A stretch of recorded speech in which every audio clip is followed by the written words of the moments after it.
sugerido pelos próprios professores, para que a gente socializasse, né, o que a gente vem produzindo, vem pesquisando, para as pessoas interessadas também em participar futuramente do Prof. Letras, fazerem a seleção e dialogarem mesmo conosco. Então, nós vamos dar início com a fala do professor Lucas, dos Passos, depois, na sequência, a gente vai ter a apresentação do professor Nelson Martinelli, e, por fim, eu vou fazer uma breve exposição do Prof. Letras, já que uma das convidadas, a professora Madalena Poleto, não pôde participar por conta de problemas de saúde. E, ao final, então, a gente apresenta um breve panorama do programa, né, do Prof. Letras, do que a gente tem produzido, assim, do foco do Prof. Letras, né, qual é a área dele, quem pode participar dele, uma coisa bem breve. Então, sejam todos bem-vindos, espero que vocês aproveitem, né, esse momento aí de interlocução para conhecer as pesquisas, se empolguem também, divulguem, e a gente começa, então, com a fala do professor Lucas dos Passos.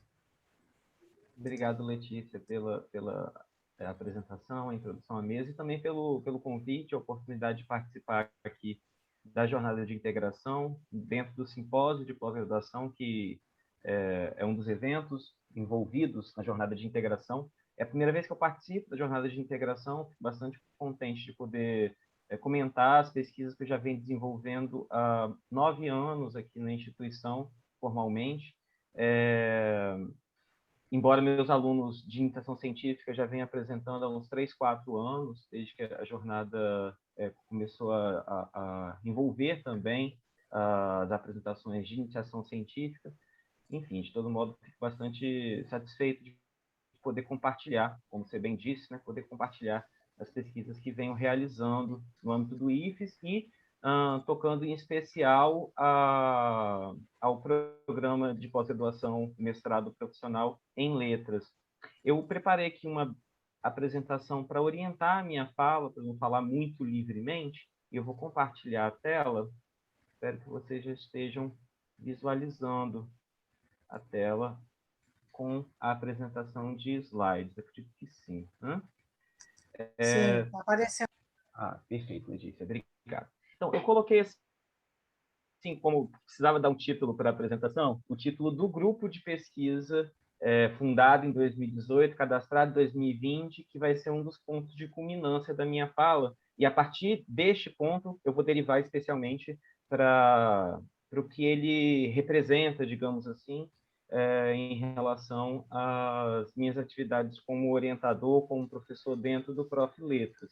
Então, coloquei como título Estudo do ritmo na poesia brasileira moderna e contemporânea, embora eu vá falar também de pesquisas que precedem a concepção desse grupo em si. Eu sou o professor Lucas dos Passos, como a Letícia já disse, do campus Vitória, lotado na coordenadoria de Códigos e Linguagens. Deixei hoje a coordenação da licenciatura em Letras e retorno, portanto, para a Colim, no campus Vitória. Eu queria dizer inicialmente, né, só ajeitar aqui para eu passar a página direitinho. Eu adentrei no IFES em 2012 e, tendo contato com a licenciatura em Letras, logo tive a oportunidade de participar dos primeiros editais de iniciação científica naquela ocasião. E não posso deixar de mencionar esses dois projetos desenvolvidos em 2012 e 2013, porque, por mais que naquela ocasião não tratasse exatamente dos temas com os quais eu trabalho hoje, ainda se falava de poesia, né? E vocês vão observar que as minhas pesquisas formalmente desenvolvidas, todas elas culminam para estudos de poesia brasileira, principalmente a partir dos anos 70. Então, em 2012, eu tive esse projeto de iniciação científica com o título Poesia e Política na Ditadura Militar Brasileira, Militância Estética e Tortura Ideológica, com dois poetas que vivenciaram o cárcere por motivos distintos, mas durante a época da ditadura, o Alex Polari e o Ali Salomão. Eu contei com a participação de duas graduandas em letras, a Thalita e a Tami, que continuaram em 2013. O projeto foi renovado sob um novo título. O título passou a ser Repressão e Violência de Estado na Poesia Brasileira pós-64, e os dois planos de trabalho ainda se mantiveram em torno da poética do Polari e da poética do Ali. Do Ali Salomão como ponto de estudo foi o livro... Me deu um lapso agora. Me segura que eu vou dar um troço, exatamente. Me segura que eu vou dar um troço. Porque foi o livro que ele escreveu a partir de anotações, né, enquanto encarcerado. Alex Polari, as duas obras poéticas dele são da época mesmo em que ele experienciou na carne a tortura e essa violência de Estado mencionada no título. Em 2014, eu tive um intervalo, digamos assim, de 2014 a 2016, eu tive um intervalo nas minhas pesquisas dentro do IFES, porque fiquei afastado para a conclusão do meu doutorado, que também seguiu nessa linha de estudo de poesia e sociedade. Por isso, quando eu volto em 2017, eu volto também com um projeto de iniciação científica, volto em 2016, mas participo do edital de 2017, um projeto de pesquisa que tem como título Poesia e Sociedade, Experiências do Verso Brasileiro pós-1970. Mas, a partir desse momento, começou a se delinear com mais clareza para mim a necessidade de uma atenção mais concentrada em aspectos formais das configurações poéticas contemporâneas aqui no Brasil. Então, por isso que ganha, além desse vínculo com a sociedade, essa observação de experiências do verso, né? Experiências, estratégias formais de expressão na poesia brasileira contemporânea. Mas o arco temporal, como vocês podem notar, ainda era muito amplo, né? Pós-1970. E, para isso, né, naquela ocasião, eu destaquei um poeta de cada década, na verdade, uma obra de um poeta de cada década, uma obra do Chacal da década de 70, do Arnaldo Antunes, ali de fins dos anos 80, na verdade, do Antônio Cícero, dos anos 90, e da Angélica Freitas, do século XXI, na verdade, né? Não chega nem a ser propriamente uma década. Mas com esse projeto, como eu estava dizendo, as minhas pesquisas elas começaram a afunilar para uma atenção maior sobre o verso. E aí, em 2018, esse espectro temporal muito amplo, né, e essa variedade muito grande de temas dentro da pesquisa, tem poesia, sociedade, um leque teórico muito aberto, eu diria, eu concentrei, digamos assim, as minhas observações, as observações dos meus projetos nisso que ficou como título dessa apresentação, Estudos do Ritmo na Poesia Brasileira do século XXI, que serve também de título para o meu grupo de pesquisa, de que eu vou falar com um pouquinho de mais clareza logo mais. E eu coloco aqui que é desde 2018 até pelo menos 2022, porque a primeira versão desse projeto ela é de 2018, inscrita também em edital de iniciação científica, e a última versão está em andamento, e essa pesquisa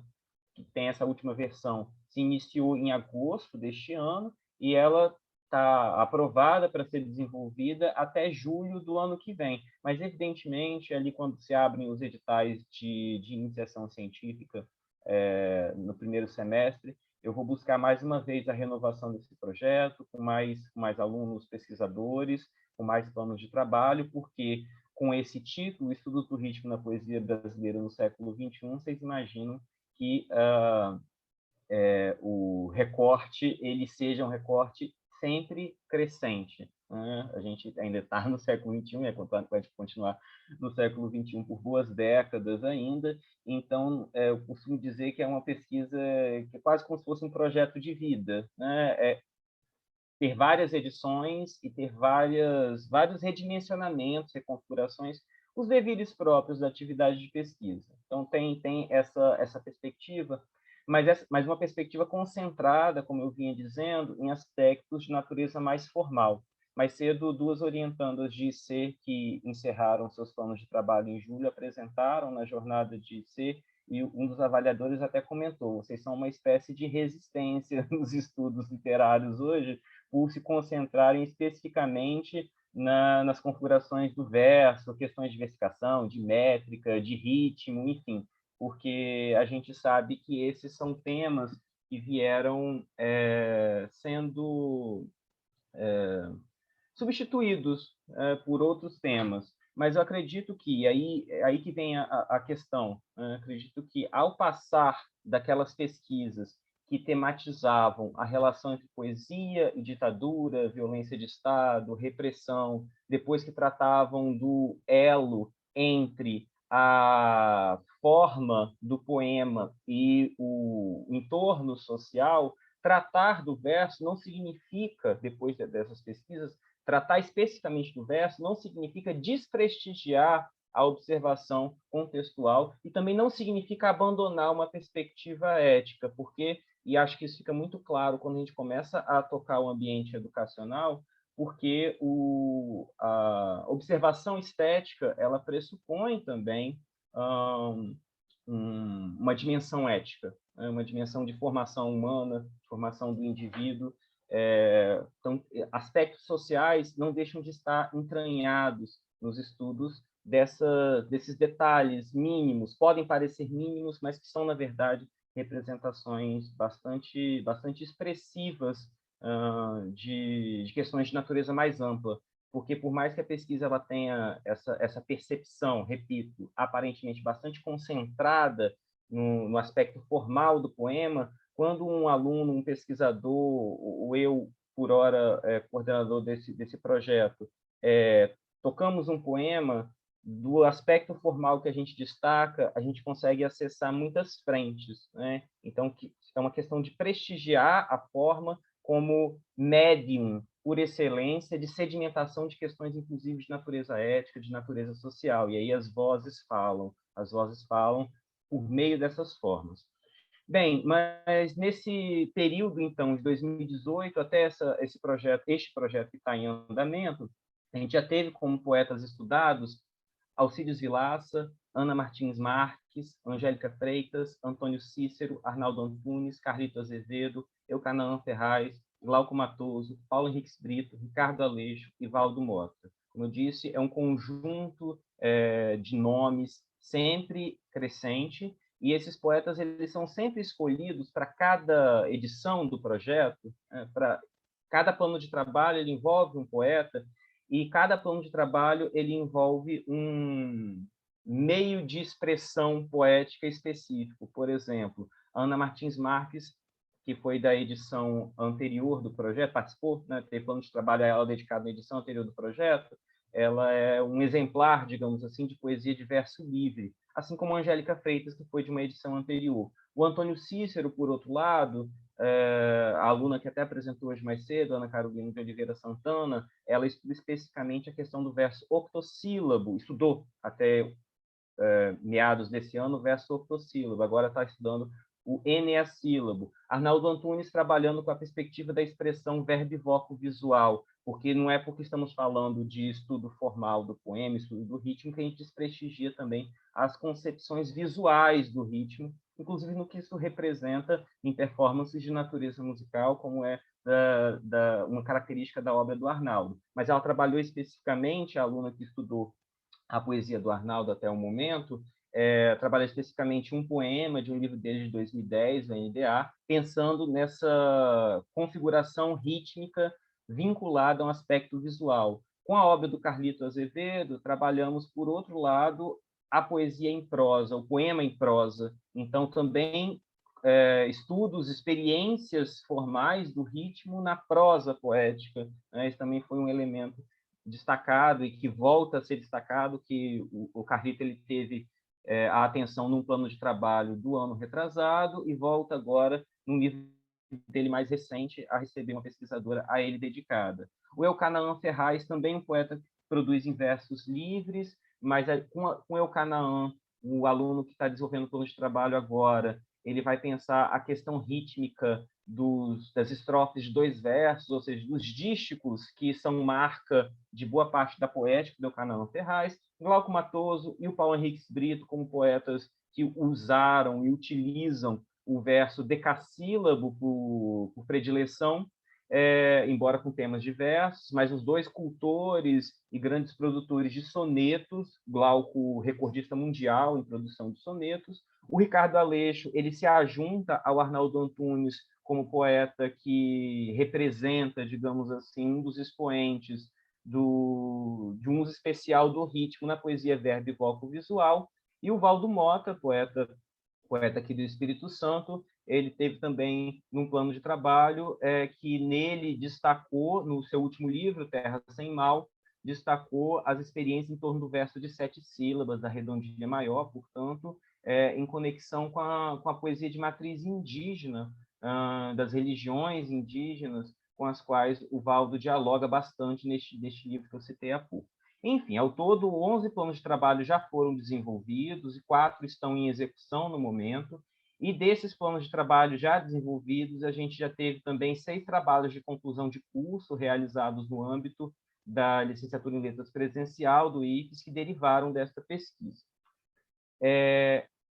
Esta pesquisa, agora falando especificamente da pesquisa e menos do histórico da pesquisa, não expus aqui, não vou expor aqui resumo muito descritivamente a metodologia, resultados esperados, cronograma, não vou pincelar alguns termos que norteiam essa pesquisa a partir dos objetivos, objetivo geral, objetivos específicos e alguns outros pontos, referencial teórico, para não fatigá-los demais.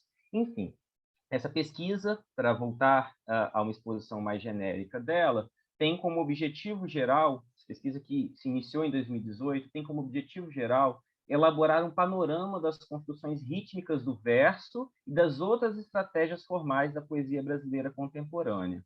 Como eu disse, também aspectos da poesia verbo e vocal visual, a gente tem como pretensão também, em algum momento, envolver estudos da canção, estudos de performances poéticas que não dependam inteiramente da existência livresca e por aí vai. Quando a gente pensa em ritmo, a gente está mais adiante vou falar um pouco melhor disso, a gente pensa numa dimensão bastante múltipla. Enfim, elaborar esse panorama a partir da obra de autores em plena produção, poemas produzidos no século XXI, de autores que estão, de fato, em plena produção. Né? Então, por exemplo, o Ali Salomão, que eu citei antes, ele não faz parte dessa pesquisa, embora ele tenha livros publicados ali no iniciozinho do século XXI, se eu não me engano, mas o Ali ele faleceu em 2006, né? Então ele não está dentro do escopo. A ideia é de pegar um pouco do zeitgeist, né? Do espírito do tempo poético.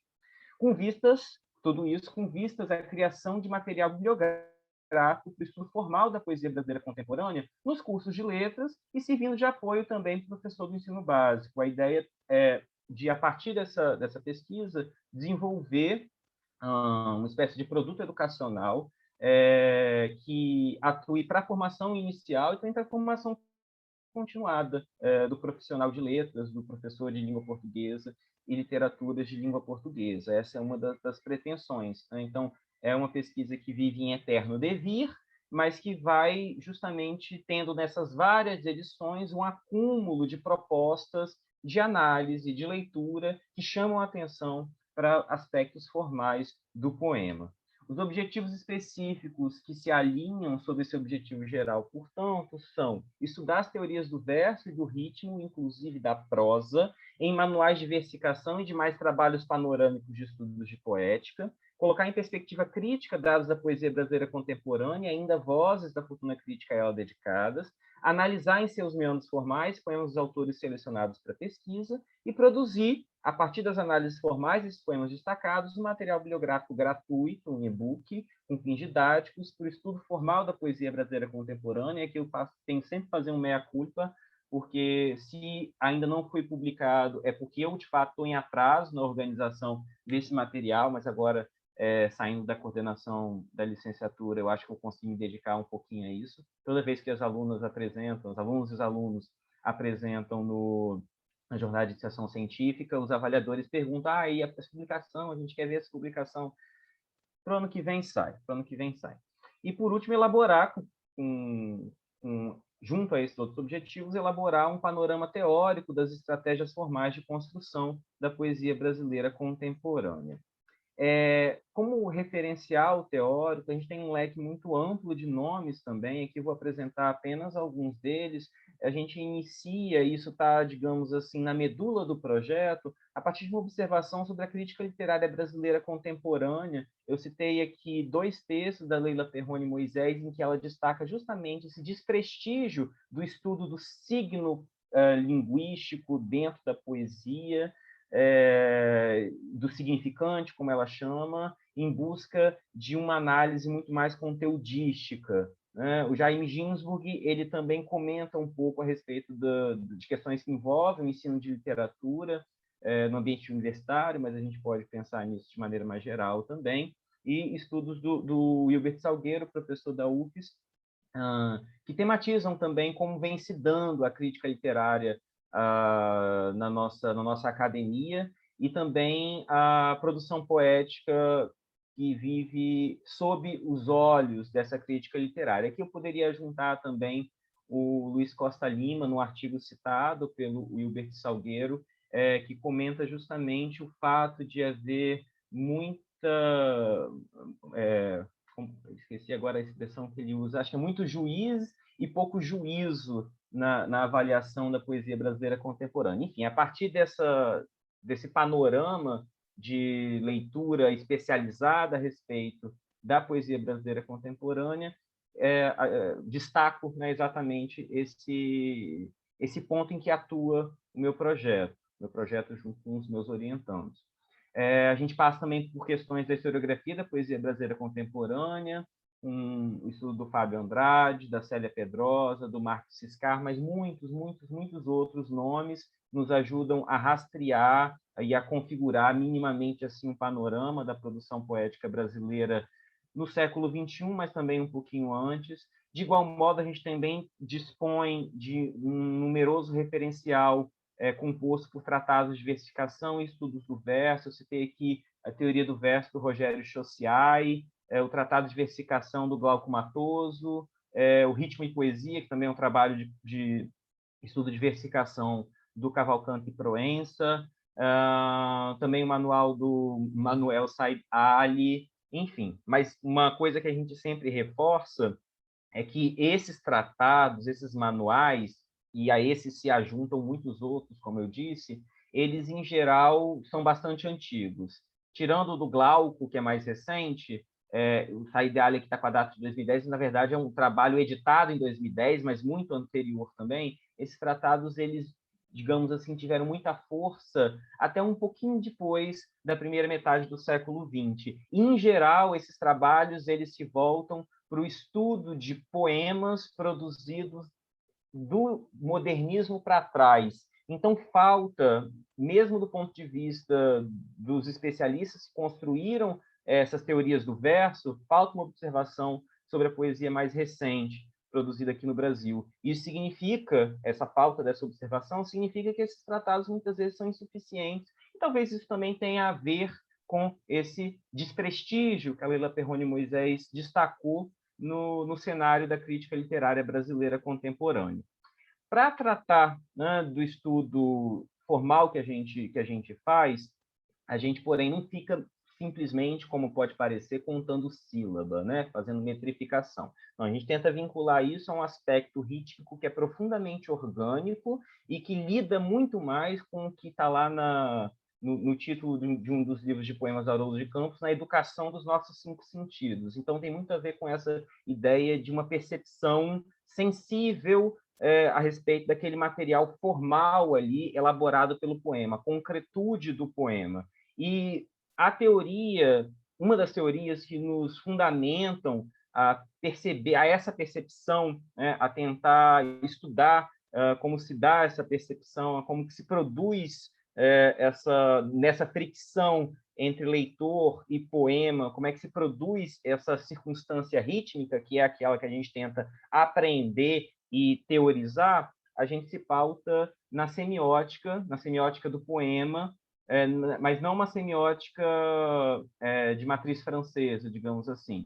A semiótica destacada pelo Décio Pinhatari, em pelo menos 2 de suas obras, que aqui eu cito, Semiótica e Literatura e o que é comunicação poética, a semiótica peirciana, a semiótica de Charles Sanders Peirce, né, matemático, filósofo americano, que concebeu uma teoria que dá conta de pensar, por exemplo, o material icônico do poema, e o ícone como um primeiro, ele seria justamente aquilo que dialoga mais intensamente com a nossa percepção imediata. Né? Não dá para explicar muito aqui agora, mas esse é um dos pontos de estofo da pesquisa. E para refletir um pouco mais sobre essas questões rítmicas que a gente tenta aprender a partir dessa observação semiótica, vem à tona, eu coloquei aqui o banvenista, mas é principalmente uma voz que nos apoia, é a voz do Henri Mechonic,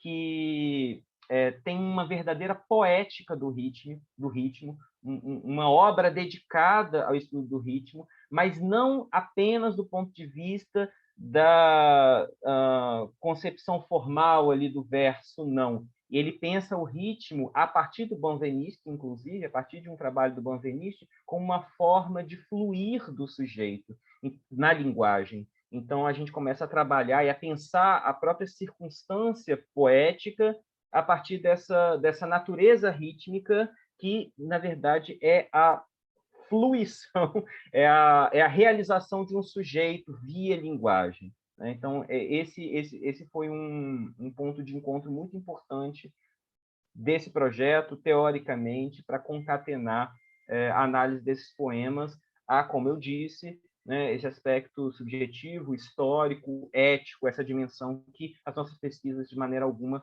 podem vir a perder.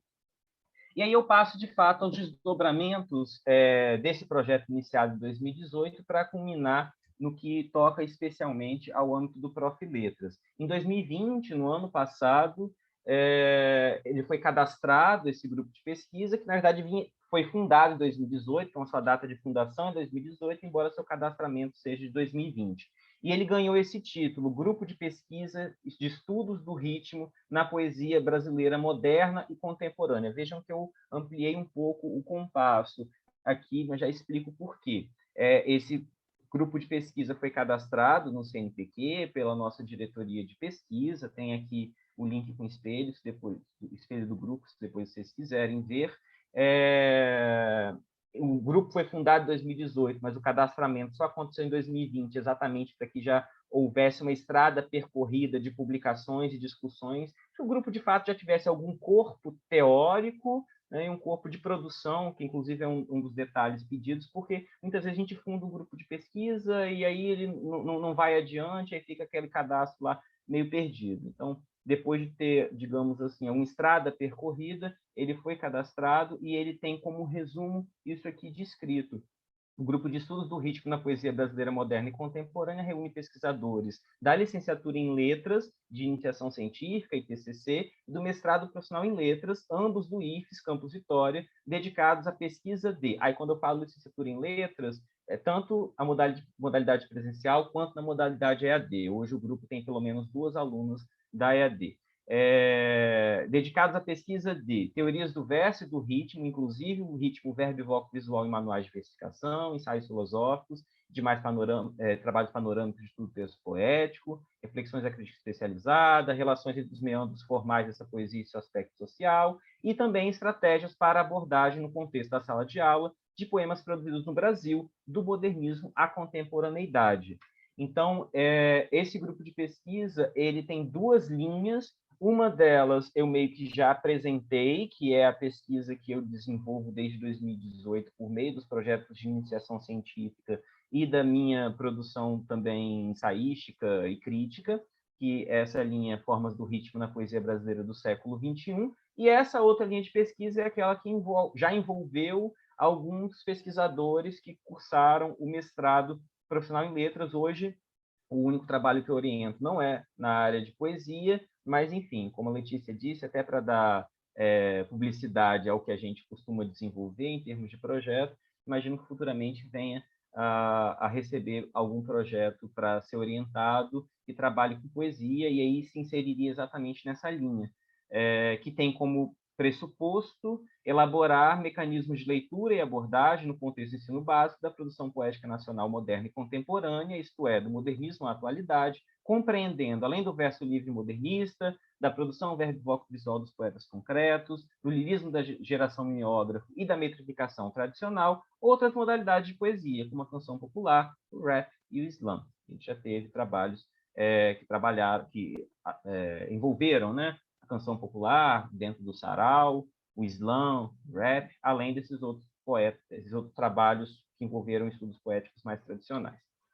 Para concluir, então, no âmbito do mestrado profissional em letras, essa linha de pesquisa, essa última que eu falei, já contou com as pesquisadoras, a Ellen Paller-Lee, que trabalhou um projeto com esse título, Poesia e Práticas de Leitura Literária nos Anos Finais do Ensino Fundamental 2, uma proposta para o 9º ano, e também eu não coloquei aqui para não carregar muito slide, mas tem um e-book, um produto educacional, um caderno pedagógico derivado desse projeto. A Daliene Anne Lírio Portela trabalhou o slam exatamente, sob esse título, o Poetry Slam e a Formação do Leitor no Ensino Fundamental 2, democratizando a leitura a partir da composição de uma comunidade de slam na escola, e ela também teve um produto educacional que eu considero muito, muito bonito, muito bem elaborado e muito interessante, envolvendo o slam como um fenômeno poético, e a Renata Pereira Vieira, da primeira turma que eu orientei, né, aluna das primeiras orientandas que eu tive oportunidade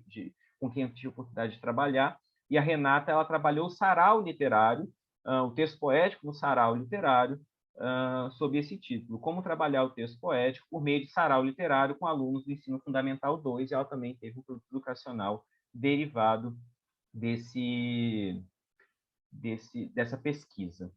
Então, essas três, dentro do Prof. Letras, acabaram desenvolvendo pesquisas que se perfilaram sob essa linha de pesquisa que está dentro desse grupo, o grupo de pesquisa e estudos do ritmo na poesia brasileira moderna e contemporânea, que serve de título, exatamente, serviu de título por essa apresentação que vocês gentilmente acompanharam até agora, pelo que muito agradeço.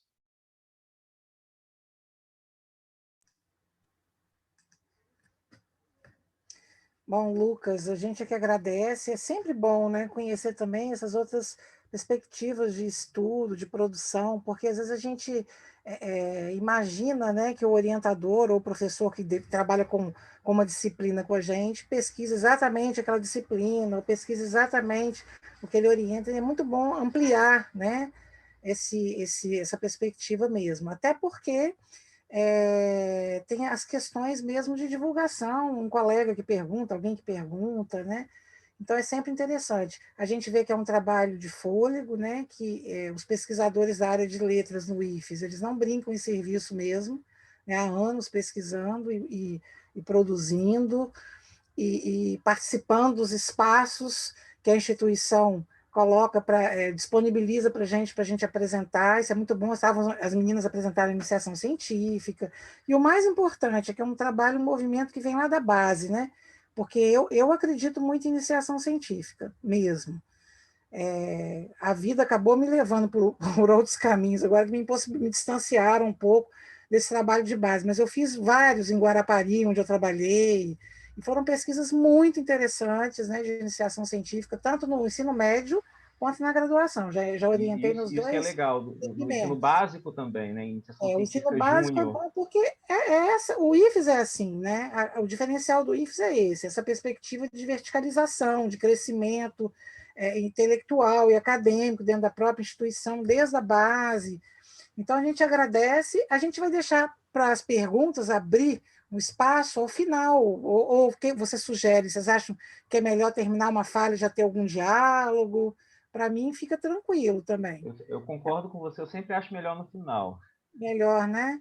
Então tá jóia. Então a gente anotem aí as questões que vocês tiverem, as dúvidas, as sugestões, as observações, e ao final a gente retoma, tá bom? Que a gente vai ter um tempinho para isso. Lucas, a gente te agradece e a gente volta ao final e dá sequência agora com o professor Nelson Martinelli, também apresentando suas pesquisas. Nelson, a palavra é sua, fica à vontade. Boa noite a todos. Obrigado, Letícia. Cumprimentar a professora Letícia, o professor Lucas, os ouvintes, aliás, os espectadores, né, as pessoas que estão assistindo, acompanhando, os, né, mestrandos aqui do programa, os que são externos, todos que tiraram um minutinho para vir aqui debater com a gente, conversar, compartilhar esse momento. Então, em primeiro lugar, também agradecer a organização do evento, pelo espaço. Eu tenho defendido isso também, a importância de falarmos sobre aquilo que nós fazemos, né? Não apenas porque consideramos importante aquilo que nós fazemos, né? E não à toa fazemos isso, dedicamos jornadas de trabalho, né, extensas com relação a isso, anos de dedicação, né? Como vocês acompanharam na apresentação do Lucas, vão ter oportunidade de conhecer também um pouquinho a minha, a professora Letícia também, mas porque a gente também corre sérios riscos, muitas vezes, né, das pessoas que não compreendem o que faz um professor que pesquisa, né, o que faz além da aula, né, parece que essas atividades muitas vezes não ficam tão evidentes, então eu defendo que a gente sempre exponha, quando for possível, quando for necessário, para que a população, a sociedade, a comunidade de modo geral, conheça esses trabalhos, né, e não fique apenas restrito a um círculo muito pequeno, né, de pessoas que se interessam especificamente no tema. Então, como hoje a apresentação era um pouco livre, né, a minha dinâmica vai ser um pouco diferente da do professor Lucas. Eu vou me concentrar mais no que eu estou fazendo agora. Eu vou falar muito brevemente do que eu fiz, mas eu vou concentrar um pouco mais na pesquisa atual, que é meu interesse nesse momento. Eu vou ver se eu consigo compartilhar aqui. Deixa eu entender como é que funciona aqui. Compartilhar com todo mundo.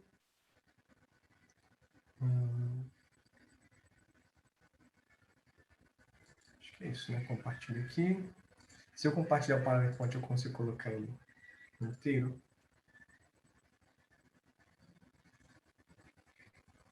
Está aparecendo, né, para vocês? Deixa eu, se eu der um... acho que ficou... Só confirme se está aparecendo, Letícia, Lucas, ou quem puder. Sim, a gente está vendo a apresentação. Valeu, obrigado. Então, eu coloquei o título da pesquisa que, nesse momento, desenvolvo, né? Tem esse título registrado, né, nesses 2 editais que eu menciono abaixo, né? O título, então, Memória e Esquecimento na Poesia de Presos Políticos no Brasil. Ela foi aprovada inicialmente no edital 11 de 2020, aqui do Instituto Federal, né, no Programa Pesquisador de Produtividade, que registra e garante um espaço para a produção, e o edital também de iniciação científica, que vinculou planos de trabalho de estudantes de graduação nesse mesmo projeto de pesquisa. Então, para além desse projeto, temos outros 4 estudantes de graduação do curso de Letras do IFES que estão trabalhando o tema junto comigo, né, que cada um com um plano de trabalho, cada um com um poeta em específico, né, que depois eu vou falar um pouquinho sobre a fotografia, sobre as imagens que acompanham essa apresentação. Mas antes de iniciar a apresentação em si, né, e depois eu vou mudar um pouquinho a dinâmica e vou explicar, né, como que vai ser feito, mas, né, até para criar um histórico, né, na minha entrada na pesquisa no Campus Vitória em específico, né, para além daquelas que a gente faz na nossa formação, da graduação ao mestrado, ao doutorado, mas no Campus Vitória, né, num ambiente que estou atuando nos últimos anos, antes desse projeto que eu desenvolvo agora, estava desenvolvendo outros projetos de iniciação científica e de pesquisa, mais vinculados à produção de narrativa contemporânea, né, de 2017 a 2019, então foram 3 anos de produção de pesquisa e iniciação científica, com orientação de alunos de graduação em letras. E aí, né, depois de 2019, eu estive de licença na instituição, né, fui cursar o pós-doutorado e continuei com narrativa contemporânea, mas deslocando um pouco o tema, né, já especificando um pouco mais para o que eu estou fazendo agora. E aí, quando eu retornei, no ano passado, neste ano, e aí comecei esse novo projeto que teve oficialmente o prazo, né, iniciado no mês de agosto. Então, de agosto para cá, é quando eu estou desenvolvendo esse projeto, que é o projeto que me interessa falar mais aqui hoje, porque é aquilo que eu pretendo divulgar, né, aquilo que eu pretendo compartilhar com vocês, aquilo que está mais no calor do momento sendo feito e aquilo que hoje eu faço muita questão de trazer para o debate, né, e que tem norteado minha atuação, tem norteado meus esforços de pesquisa. Então, é isso que eu queria trazer um pouquinho para vocês hoje. Então, só para mencionar, né, esse quadro de pesquisa, de projetos de pesquisa, ele tem um prazo aí inicial, pelo menos de 2 anos, com uma série de poetas que produziram um recorte específico temporal que diz respeito ao cárcere político da ditadura militar, né? Nós temos escritores, pessoas que produziram e que escreveram sobre cárcere político no Brasil em vários momentos, né? Desde a ditadura Vargas, né? E sobre, né, o cárcere político, como o grande Memorial do Cárcere, né, do Graciliano Ramos, o próprio Marighella, né, que hoje está saindo o filme, hoje não, né, nesse contexto agora, né, saindo o filme recentemente. Na ditadura militar nós temos também uma produção muito numerosa de narrativa, ou pelo menos um pouco mais numerosa de narrativas, de cartas, de diários, né, e também no regime dito democrático, né, também temos os cárceres dos presos dito comuns, né, por crimes que não são julgados como crimes políticos. Então a gente também tem produção de narrativas, de memória, de poesia, também em contexto democrático. Para fins, né, de organização do projeto, pelo menos para essa etapa, me concentrei, ou pelo menos estabeleci esse recorte para o período da ditadura militar, dentro da perspectiva do cárcere político, então são os presos que estiveram presos por motivações políticas, né, dentro daquilo que são consequências dos atos institucionais da ditadura, e também concentrando na produção de poesia, né, a partir de uma análise das produções realizadas, percebi, né, nesse interesse pelo estudo, que havia ainda um grande número de escritores, muito pouco ou nada ainda estudados, considerados, lidos, né, muito material inédito, muito material que se perdeu, né, em especial considerando os que escreveram durante a ditadura militar, durante a prisão, né, a gente tem tentado dar dimensão do que era produzir nesse contexto, né, ou seja, né, não é uma imagem que é confortável, né, pegar um papel e escrever, a gente tem as cenas, né, que são relatadas muito comumente dos presos que escreviam em papel de cigarro, né, de enrolar no papel de cigarro, colocar dentro de um tubo de caneta para sair, tirar o escrito, né, de dentro da prisão, né, devido a forte censura, forte repressão, as vistorias constantes, o grande número de material que se perdeu. Então, é nesse sentido que eu entro nessa pesquisa, né, e dentro já dessa pesquisa, recentemente, né, e aí pode-se falar já como uma espécie de um desdobramento, ou pelo menos uma consequência da realização dessa pesquisa, eu comecei a desenvolver junto com um professor do Instituto Federal do Espírito Santo, né, que também atua no Campus Vitória, mas está afastado nesse momento para doutorado, o professor Everson Nadalto. Nós começamos a realizar uma série de encontros online com escritores ou pessoas que, né, porventura, trabalham com esse tema, mas inicialmente com escritores, com o tema literatura e cárcere político.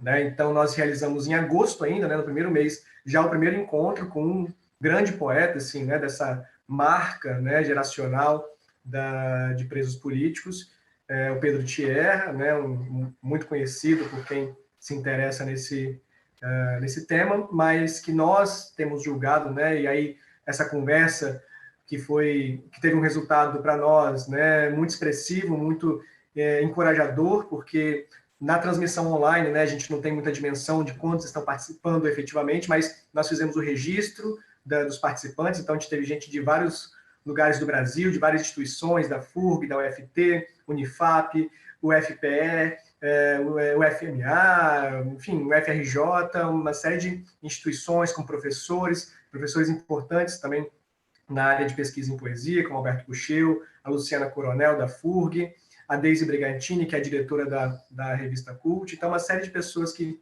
foram lá e participaram, comentaram e estiveram ali para esse debate, para essa conversa com esse escritor que relatou sua experiência, e em especial sua experiência nessa perspectiva de entender uma produção literária, né? Ou seja, como e o que se produz, ou como se produz, o que demanda uma produção literária, e aí o nosso interesse é por que a poesia nesse contexto de cárcere político, né? Isso foi realizado em agosto, e teve uma marca também muito grande de uma participação expressiva de alunos de graduação, e aí não só do Instituto Federal do Espírito Santo, mas também da Universidade Federal do Espírito Santo, e de outras universidades, né? A gente tem relatos de estudantes de graduação de outras instituições que compareceram ao evento e deixaram ali seu relato, dizendo da importância, né, de ouvir, né, esses escritores, de ouvir esses ex-presos políticos que produzirem falando sobre a experiência da prisão e da ditadura de uma maneira geral. Esses registros estão online ainda, né, no YouTube, se pesquisarem lá pelo Pedro Tierra, vão encontrar essa conversa com certeza. E isso motivou a gente continuar uma série então, de conversas, né? A segunda foi realizada ontem, inclusive, com um segundo convidado chamado Gilney Viana, também ex-preso político, também escreveu poesia, narrativa, mais de 1000 cartas, e também numa noite, assim, que eu posso dizer sem dúvidas, né, usar essa palavra emocionante, né, muitas pessoas emocionadas com o relato, a dureza, a dor, o sofrimento, mas também com um certo grau de esperança, né, ele relatando sua experiência do cárcere. Também tivemos uma participação expressiva de alunos de graduação do IFES, da UFES, de mestrado, de doutorado, e de outras instituições, enfim. Isso também nos motiva a continuar, e em especial promover esse encontro, que não é um encontro conosco, né? Não é comigo, não é com o professor Everson Adalto, mas é com a sociedade de maneira geral. É um espaço que a gente muito mais concede, né, para que isso seja para que isso seja exposto, né, para que isso que chegue às pessoas de fato. Então a gente quer muito mais ouvir do que ficar ali perguntando qualquer coisa, né? A vontade é de ficar ouvindo horas e horas esses relatos. Então isso já é um encaminhamento da nossa pesquisa, né? A realização desses encontros chamados Literatura e Cárcere Político. Já temos previsão de acontecer mais um em dezembro. Todos eles são registrados no IFES, né, pela extensão, saem com certificação, tem a parceria com o programa de pós-graduação da UFES, né, que é onde é transmitido esse evento, né, e é onde faz também o doutorado o professor Everson Adalto. Então, a gente tem esse primeiro acontecimento na nossa pesquisa muito importante, junto também com uma apresentação de trabalho que nós consideramos bastante relevante para esse tema, que foi no último Congresso de Estudos Literários, uma conversa inicial, mas que teve um desdobramento importante, né, com relação à poesia dos presos políticos, junto com uma análise de um filme, né, da década de 60, um filme francês chamado La Jetée, depois eu exponho aqui a imagem, né, até na perspectiva de entender esses poemas como fotogramas, né, a gente tem trabalhado nesse sentido, na perspectiva do olhar, da imagem. E aí foi também o início, ou a gente estava, né, nesse início de trabalho, mas que reflete já a ação, né, a execução, de fato, desse projeto de pesquisa. E atualmente, né, e aí até para contextualizar isso junto ao Prof. Letras, no momento eu oriento um trabalho, né, de um mestrando do Prof. Letras, que inclusive estava aqui, o Bruno Nicoli, que se associa muito bem a esse projeto, né? O título do trabalho do Bruno, pelo menos o título provisório, né? Até o final do trabalho pode ser que mude, até a defesa do trabalho dele. Mas atualmente é o testemunho e a poesia de Alex Polari na formação do leitor literário no Ensino Fundamental 2. Então é um processo que nós temos considerado muito importante, que é a discussão desses temas, que são temas duros, que fala de sofrimento, fala de tortura, fala de um lado um pouco nefasto, né? Aliás, um tanto nefasto da nossa história, mas que deve fazer parte da formação do leitor, né? Ele deve ser preparado, né, para lidar com a dor do outro, ele precisa ser preparado para como nós, né, na nossa história, lidamos com o sofrimento alheio, com se deparar com esse sofrimento, e aí a literatura entra nesse percurso, né, de formação desse leitor, mas uma formação nessa perspectiva também.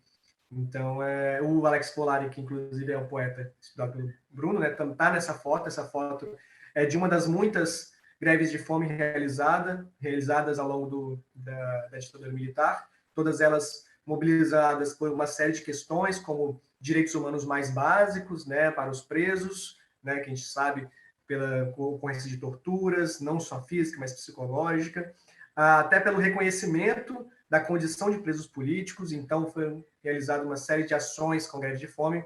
A gente tem aqui nessa foto o Alex Polari, o próprio Gilney Viana, que estava ontem na nossa conversa, está aqui, Perli Cipriano, que é um político, um conhecido aqui, né, do Espírito Santo, ele era aluno da UFES à época de odontologia, né, está ali no canto direito superior.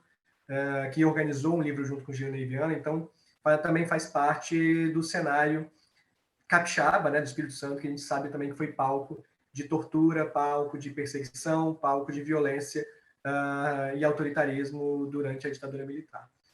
Então, esse é o primeiro momento que eu queria fazer uma apresentação inicial. Aqui tem, só para mencionar, só para apresentar para vocês, né, os 2 cards dos convites, né, o primeiro encontro com o Pedro Thierry e depois com o Gilney Viana, né, se foi divulgado, né, no mês que vem vamos ter outros, já estão todos convidados, compareçam, porque tem sido momentos assim de conversas realmente excelentes, né, que a gente se aprofunda ali nesse contexto e até nos aproxima um pouco de algo que já parece não só distante temporalmente, né, já que a ditadura de fato se passou já algumas décadas, mas parece que a gente vai perdendo a dimensão do que é uma pessoa de fato passar por isso, né? E esse relato, quando nos chega, nos volta a mobilizar quanto a esse aspecto, né, de considerar o ser humano, a pessoa, o cidadão que estava ali nessa condição de tortura e de sofrimento, né, que muitas vezes o papel nesse sentido também pode distanciar, nesse caso, nos aproxima. Aqui é o título do trabalho apresentado no Congresso. Acho que para nós também foi um passo importante na nossa pesquisa, no Congresso da UFES, né, Literatura e Cinema, com o título Rastros do Passado, Cenas no Presente, Memória e Trauma em l'AGT, de Chris Marquet, e na Poesia de Presos Políticos. Né, esse é um curta-metragem francês feito com base em fotogramas. Né, então, é nesse sentido que esse trabalho que a gente conduziu a discussão. Depois eu vou passar os próximos slides. E agora eu ia pedir licença a vocês, até para me controlar quanto ao tema, eu fiz um breve texto para aprofundar, então, nesse tema do que eu tenho chamado, né, do que é esse título, o que ele diz para nós, Memória e Esquecimento na Poesia de Presos Políticos no Brasil. Então, vou fazer a leitura, né, vou fazer de maneira, eu espero que vocês compreendam com clareza, e depois nós podemos discutir um pouquinho mais na sessão de perguntas, o que vocês desejarem. Então, peço licença, eu vou fazer a leitura, e depois vou falar a leitura quando tiver de textos literários, vai ser exposta aqui na apresentação de slides. Então, esse trabalho, né, ele basicamente vai ser direcionado da seguinte maneira. Se os documentos oficiais encobrem a memória do passado autoritário brasileiro, a busca pelos rastros é inevitavelmente direcionada às vítimas, uma vez que o testemunho se torna peça-chave para contar a história silenciada e excluída. A escrita, como meio de conservação da memória, pode se tornar uma alternativa para a operacionalização desse testemunho, garantindo a determinados textos um teor testemunhal, seja no sentido de testemunho de um terceiro, seja no sentido de um testemunho de um sobrevivente. Recebe o nome de literatura de testemunho, portanto, parte desses discursos vinculados especialmente a sujeitos que atravessaram, sob algum grau, a experiência traumática e coletiva de eventos cuja violência, de variadas formas, ultrapassa até mesmo a capacidade de simbolizar propriamente o horror. No Brasil, a literatura de testemunho tem dado atenção às experiências carcerárias como rejeitos da história oficial. A poesia dos presos políticos, no contexto da ditadura militar, se estabelece num lugar de tensão em que a memória particular e a memória coletiva são atravessadas por diversas modalidades de esquecimento. Contra o esquecimento como forma de apagamento e em direção ao esquecimento como perlaboração e reconhecimento, no sentido de uma memória apaziguada, é que propõe neste projeto a leitura e a análise da produção poética de presos durante o regime militar no Brasil. Na catástrofe permanente em que se constitui a sociedade moderna, é necessário atentar-se aos rastros culturais, psíquicos, em que se manifestam sintomas como índices de um conflito e de um recalque por forças repressivas que manipulam e ou impedem o acesso à memória. O trabalho de recordar, aludindo aqui ao sentido que Freud dá a esse termo, se constitui como um movimento primordial no processo de perlaboração, que encaminha o passado conflituoso, seja por sua expressão sintomática, seja pela repetição da cena traumática, em direção à pacificação no ponto em que incide o sofrimento. A perlaboração não se configura como anulação ou apagamento da memória, mas se alinha a um reconhecimento, em forma do reencontro de uma lembrança e a expectativa de alcançá-la disponível e acessível. A escrita, como vestígio e rastro, em sua tensão entre presença e ausência, revela uma fragilidade essencial, tal como a própria memória, circundada sempre pelas modalidades de esquecimento. Contra a permanência dos rastros históricos, impõem-se forças intencionais ou acidentais, naturais ou artificiais. Essas forças tensionam obliterar o acesso à memória, provisória ou permanentemente, de modo que a noção de esquecimento deixe de significar apenas apagamento ou destruição de um suporte, de um meio físico, de um traço minêmico do aparelho psíquico. Uma vez que no entendimento da psicanálise, a partir da obra de Freud, ações de traumas, de recalques ou de lembranças encobridoras podem obstruir, o que não significa eliminar, o acesso do consciente a determinados registros inconscientes, não considerando aqui doenças neurológicas que interferem na memória e nos processos de memorização, os meios de suporte de transmissão da memória cultural também são passíveis de serem manipulados ou impedidos. Não apenas forças mecânicas têm a capacidade de destruir ou omitir objetos físicos pela ação do tempo, mas a manipulação ou impedimento da memória também ocorre por motivações ideológicas. A memória, à vista disso, é colocada em disputa por distintas forças sociais como instrumento de poder. E assim, os esquecimentos e os silenciamentos da história revelam os mecanismos de manipulação da memória coletiva.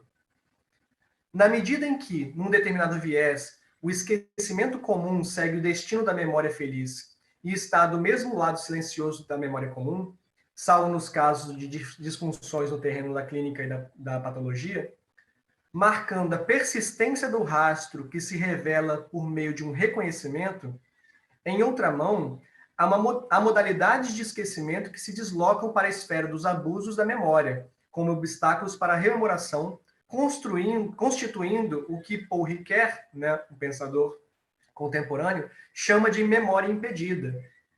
Essa interdição é uma memória esquecidiça, é associada às restrições impostas, por exemplo, pelo trauma, pelo trabalho de luto, pelos recalques e pelas lembranças encobridoras, como aquilo que se impõe como proibição ao acesso à memória. Outra modalidade de abuso da memória, na argumentação de Paul Ricoeur, se dá como memória manipulada, como efeito das supressões, dos deslocamentos, das reconfigurações das narrativas de acordo com seu caráter seletivo, que se apresenta no risco do manejo da história autorizada, imposta, celebrada, comemorada, ou seja, da história oficial, uma vez que é impossível narrar integralmente o passado histórico. A seleção do que se conserva e do que se perde é inevitável. Contudo, como alerta Todorov, em sua conferência sobre os abusos da memória, a obstrução dos estados autoritários não incide apenas sobre a propriedade de seleção, mas sobre o direito de controlá-la.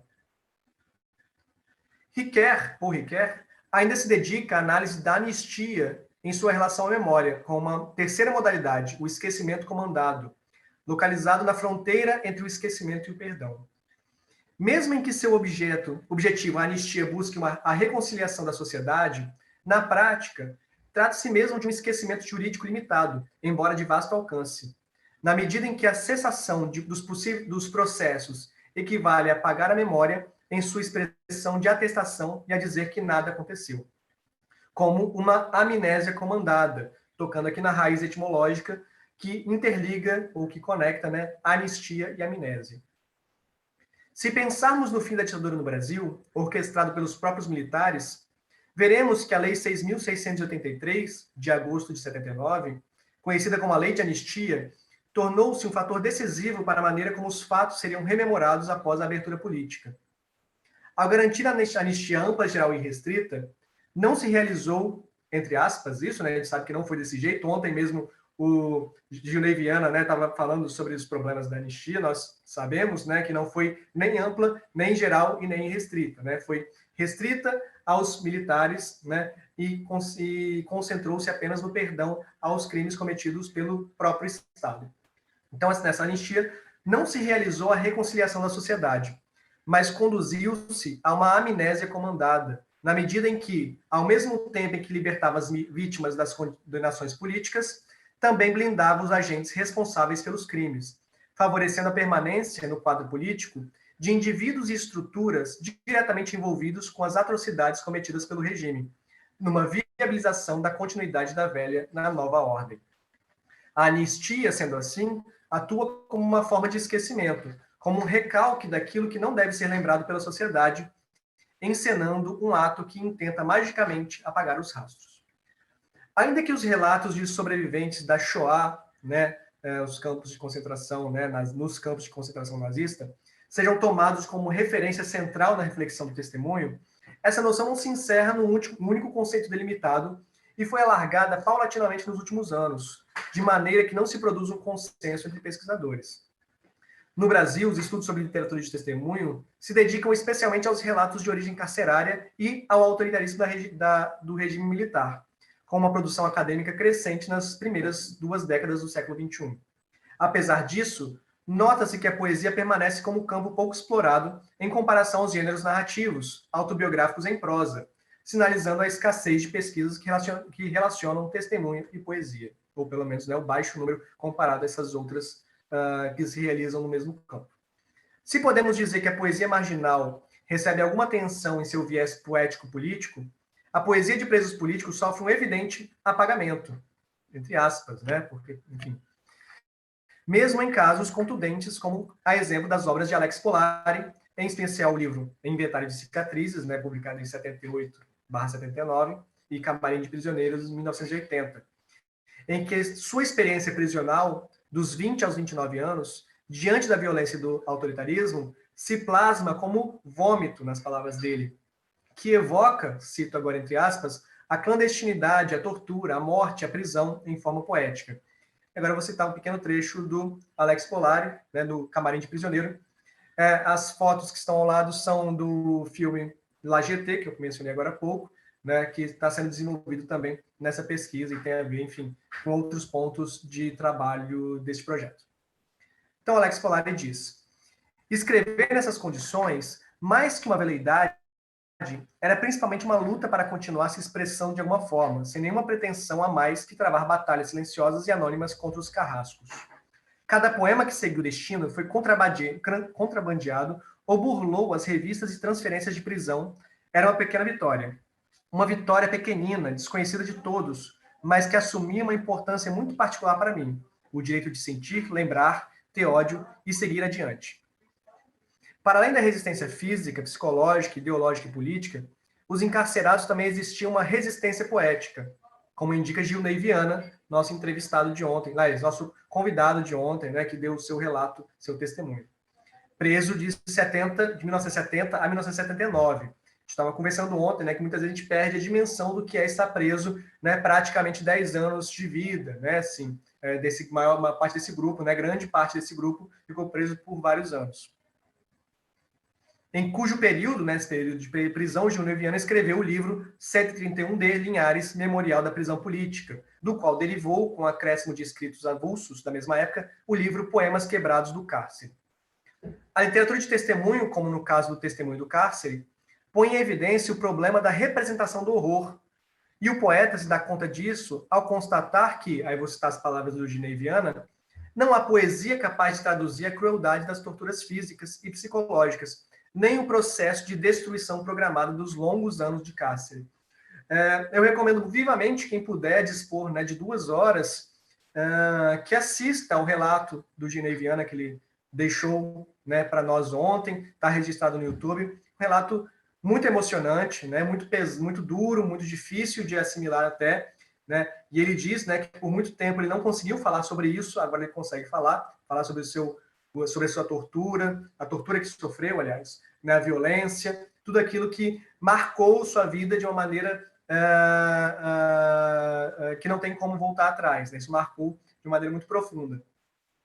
Então, assistam, né, também o do Pedro Thierra, são relatos que, de fato, para nós são muito significativos, né, e muito marcantes para a nossa compreensão social e coletiva do que foi a ditadura militar. Para certa parcela dos sobreviventes dos regimes autoritários no Brasil e no mundo, falar e escrever sobre a experiência da tortura se torna, ao mesmo tempo, uma necessidade e uma impossibilidade, como se observa em O Contraditório das Palavras, do próprio Gilney Viana, que diz: falo de coisas imaginárias, de presença científica, de sonhos reais e de realidades sonhadas. As palavras são muitas e pouco significativas, incapazes de expressar um viver, expressam o vivido.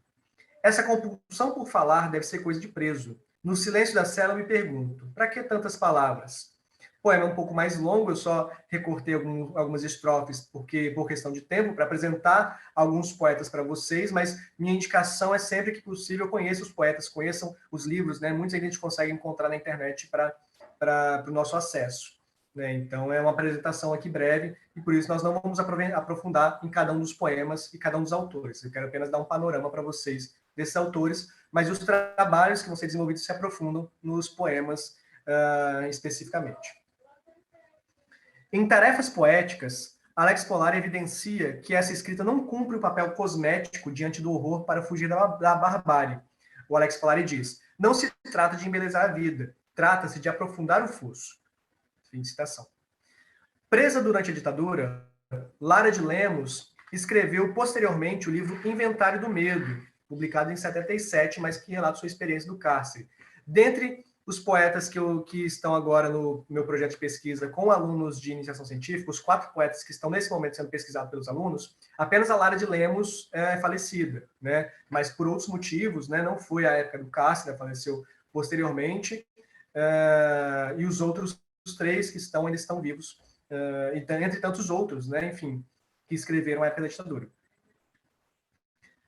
Então, nesse livro Inventário do Medo, cujo tema circunda o período do cárcere, deparando-se igualmente com o tensionamento entre escrita poética e violência do autoritarismo, como se nota em Da Resistência. Esse poema está no seu livro Inventário do Medo, que aqui está na sua versão completa. Cantarei versos de pedras. Não quero palavras débeis para falar do combate. Só peço palavras duras, uma linguagem que queime. Pretendo a verdade pura, a faca que dilacere, o tiro que nos perfure, o raio que nos arrase. Prefiro o punhal ou foice, as palavras arredias. Não darei a outra face. A poesia produzida por encarcerados realiza, portanto, um movimento que propõe a conservação do testemunho da violência sofrida pelo sobrevivente, mas também a perpetuação da história daqueles que foram mortos e silenciados, entre as tantas vítimas do regime militar excluídas dos registros oficiais. A posição de testemunha inclui não apenas o sentido jurídico e o de sobrevivente, mas também o de quem não vai embora, quem consegue ouvir a narração insuportável do outro e que aceitem que suas palavras levem adiante, como num revezamento, a história do outro. Esse gesto não se confunde, entretanto, com a compaixão ou culpabilidade. Mas é por meio dessa transmissão simbólica que se garante a permanência de rejeitos da história oficial, aquilo que seria impedido pelo acesso pelas forças da repressão, sejam elas psíquicas, como efeitos do trauma, sejam elas ideológicas, por meio de aparelhos de Estado. O testemunho, assim sendo, é um meio de conservação do rastro que corre o risco incessante de apagamento. Opera-se, então, a resistência ao esquecimento como uma memória impedida, como memória manipulada e como amnésia comandada, para retornar os termos de Paul Ricoeur. Pedro Tierra, pseudônimo de Hamilton Ferreira da Silva, então Pedro Tierra é um pseudônimo, né? É o seu nome, né? O nome que ele escolheu à época da militância. Preso entre 1972 e 1977, assume seu compromisso ético de transmitir o testemunho de sua experiência em cárcere, mas também dos que não puderam testemunhar. Aqui também um trecho desse poema marcante do Pedro Tierra, chamado Poema Prólogo, que abre o seu livro. O poema, né, ele é bem extenso, então trouxe alguns trechos para vocês conhecerem. E ele diz: porque sou poeta dos mortos assassinados, dos eletrocutados, dos suicidas, dos enforcados e atropelados, dos que tentaram fugir, dos enlouquecidos, né, as aspas aí indicando, né, tudo aquilo que a gente sabe, né, que na contramão do que de fato foi anunciado nos registros de óbito. Sou o poeta dos torturados, dos desaparecidos, dos atirados ao mar. Sou os olhos atentos sobre o crime. Venho falar pela boca de meus mortos. Sou poeta testemunha, poeta da geração de sonho e sangue sobre as ruas de meu país. Esses poemas, né, também foram produzidos durante o período da ditadura militar, durante o cárcere também, inclusive. Já quase finalizando aqui. O compromisso da transmissão do testemunho é atravessado pelos riscos do silenciamento imposto pela história oficial, como se decanta dos versos de Marcelo Mário de Mello, preso de 1971 a 1979. Ele pertence ao grupo do Nordeste, né, que ficou preso lá em Recife, né, um outro grupo, mas que também teve uma prisão ontem, né, inclusive o Gil Viana mencionou isso, lá essa de Recife, né, chamada Itamaracá, também era uma das mais cruéis que a gente tinha no Brasil. Então, Marcelo Mário de Mello tem esse poema que muitas vezes é ecoado até como um hino, né, dos sobreviventes. Eles, né, costumam se lembrar e mencionar esse poema, que diz: quem o fará? Purgar os erros, lembrar os mortos, fecundar os sonhos, festejar as vitórias. Se não fizermos isso pela nossa história, quem o fará?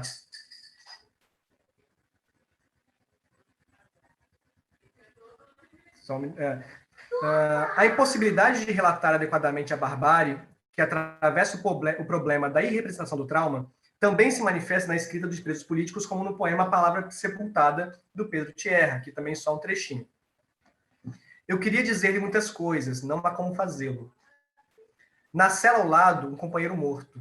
Algo a dizer sobre isso? O que pode o grito se não se perpetua? As palavras estão gastas, mortas por dentro. Meu corpo será meu grito, embora hoje permaneça mudo e sem esperança de compor um canto urgente. Contra o silenciamento dos registros oficiais, o corpo dos prisioneiros se torna o arquivo necessário ao testemunho, a exemplo do que se nota no poema Degredo, de Lara de Lemos, que diz: em lugar de documentos, deixaram-me a marca amarga no rosto. Nela me reconheço a cada dia, única identidade a que pertenço inteira. Em Desabafo, escrito em 1975, depois do assassinato de Vladimir Herzog e Manuel Fiel Filho, Marcelo Mário de Mello expõe, quase como um jorro desesperado, a percepção das dificuldades em alertar a população por meio dos relatos dos encarcerados. E ele diz: quem não puder ser convencido hoje pelos exemplos esparsos, indícios, ruídos abafados da máquina de triturar presos políticos, abrirá os olhos só se os abrir quando as verdades vivas de agora passarem à respeitabilidade morta dos museus de amanhã, ou se a máquina começar a moer sua própria carne, os próximos. Pela força dos silenciamentos impostos pelo regime militar, diante dos crimes cometidos pelo próprio Estado, percebe-se que pouco mudou daquela percepção de 1975 às décadas que se seguiram após a abertura política. Mello, então, direciona o seu discurso a uma parcela específica da sociedade. E ele conclui: nós, os presos políticos do Brasil atual, nos dirigimos àqueles que sabem pressentir a cascavel pelo sibilo e se dispõem a renegar seu veneno. De maneira diversa, este projeto não tem por público-alvo apenas os já estudiosos e conhecedores dos períodos da interdição da memória, como sintoma do veneno da cascavel, mas objetiva, enfim, contribuir para a sensibilização social diante do sibilo de ameaça. Então, esse é o projeto que eu estou desenvolvendo agora. Claro que ainda há outras camadas, né, como, por exemplo, né, por que a poesia, né, enquanto a maioria produz narrativa, cartas, diários, né, então isso também entra no nosso plano de reflexão, mas aqui é uma pequena notícia daquilo que está começando a ser desenvolvido e fico à disposição para conversarmos, para qualquer dúvida, e também para os interessados a ingressarem aqui e também participarem desse projeto de pesquisa. Obrigado pela atenção, obrigado pela paciência e fico à disposição. Bom, a gente agradece ao Nelson também, e é muito bom, né, a gente conhecer o detalhamento, conhecer de uma forma mais ampla, né, embora participar do projeto deve ser muito mais interessante também, né, e com mais tempo a gente conhecer mais os desdobramentos do projeto. A gente agradece muito tanto as pesquisas do Lucas quanto as do Nelson nesse momento, elas são essenciais, né, pelo momento histórico que a gente vive, principalmente, né, pelo descaso com a arte, com a cultura, né, principalmente esse desmerecimento, né, de tudo que vem da área cultural. A gente tem um ministro da cultura que Deus me livre, e por aí vai. Então, assim, é aquela história de resgatar essa possibilidade do contato com a poesia, com a literatura, com a linguagem, essas formas mais elaboradas de expressão mesmo, para que a gente, como diz a Solange Jobim, né, porque a gente não aniquile as nossas experiências sensíveis, né?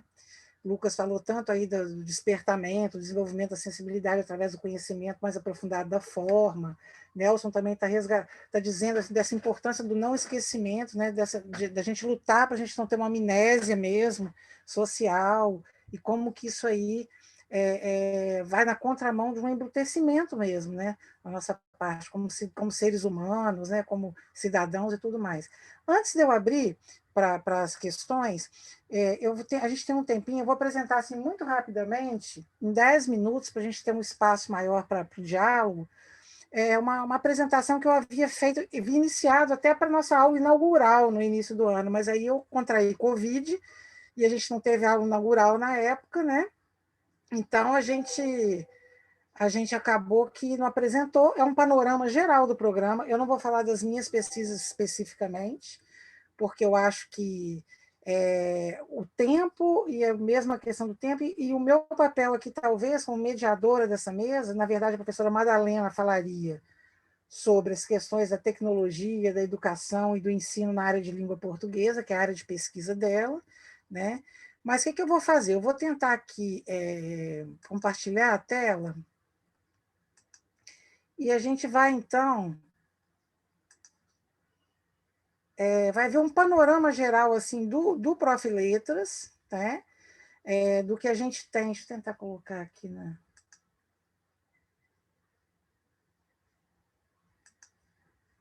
do que a gente tem realizado, né, como programa. A gente imaginou, no primeiro momento, que houvesse mais pessoas de fora, né, do público mais externo mesmo, mas não tem problema, a gente vai aqui apresentar um panorama, porque às vezes os próprios alunos ainda não tiveram tempo, e a gente mesmo, enquanto docente do programa, como servidor e docente, participante do programa, não sabe.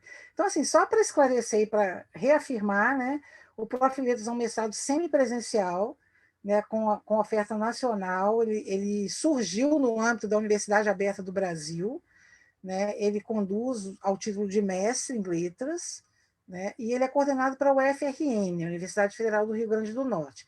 A área de concentração do Prof. Letras não é ensino, é linguagens e letramentos.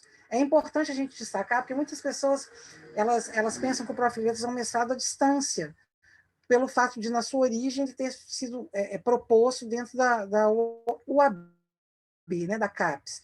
Mas ele é semipresencial e eu diria que, atualmente, no período pré-pandêmico, ele era totalmente presencial e voltará a ser o ano que vem. Sobre o curso, em linhas gerais, ele foi autorizado em 2014, a primeira turma iniciou-se no finalzinho de 2014, 2015, a gente já estava lá atuando com força total, né, com essa primeira turma que chegou.